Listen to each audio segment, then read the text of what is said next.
Saya tersinggung dengan kata-kata Pak Mahfud. Pak Mahfud ini ngomong seperti ngejek ya.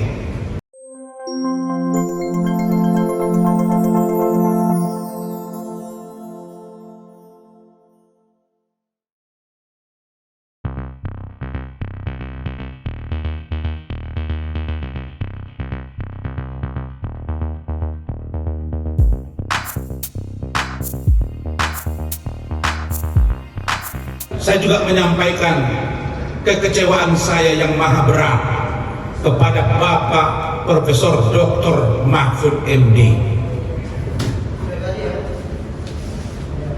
Apa itu?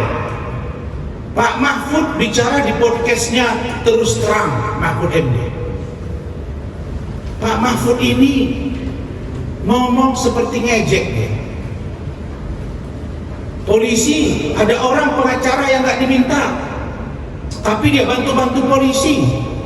Kita bantu saja polisi masih disudutkan, apalagi dibiarkan. Saya ingin tanya deh Pak Mahfud. Pak Mahfud, kira-kira pikiran Bapak tentang polisi apa yang harus mereka lakukan sekarang? Bapak pernah Menko Polhukam? Bapak pernah membuat tim untuk percepatan reformasi hukum? Mana hasilnya? Saya tersinggung dengan kata-kata Pak Mahfud. Karena banyak yang DM saya, WA saya, seolah itu arahannya ke saya, mungkin kepada kawan-kawan saya. Kami tidak pernah dipesan oleh polisi untuk bantu mereka. Saya tegaskan itu. Dan kami tidak pernah bekerja sama dengan polisi untuk bantu mereka. Tapi sebagai seorang penegak hukum, dan kita levelnya sama sebagai penegak hukum, lawyer, kemudian hakim, kemudian KPK, jaksa dan polisi setara dengan penegakan hukum, maka kita wajib saling perhatian dengan sesama hukum. Kok Pak Mahfud ngomong begitu? Tersinggung saya sama Bapak. Oh, ini Rasman Mantang, saya masih ingat. Ketika Pak Jokowi periode yang lalu, periode pertama kabinet kerja, waktu itu ada salah satu TV swasta, narasumbernya Pak Yusril. Dan kalau saya nggak salah, saya ada di situ. Pak Mahfud sedang di luar negeri, Zoom dengan Bapak. Bapak mengatakan, saya siap menantang siapapun yang mendebat kata-kata saya itu. Tapi kok di kasus ini Bapak tidak ngomong? Kasih dong pikiran, apakah ini pembunuhan, apakah ini lalu lintas? Terus Bapak komentari dong Surabaya itu. Apakah itu harus dihukum hakimnya? Apakah itu hukumnya seperti apa? Komentari dong.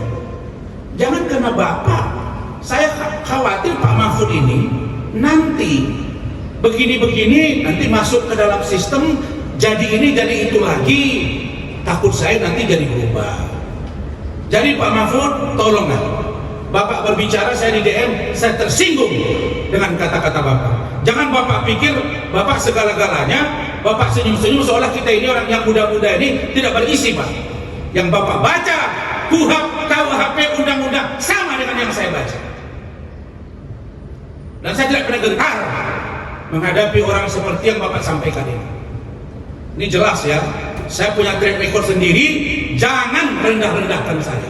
Mudah-mudahan apa yang saya sampaikan ini sampai ke Pak Mahfud, dan mudah-mudahan Pak Mahfud tidak maksudnya ke saya, tapi saya menduga itu mengarah ke saya dan kawan-kawan saya yang lain.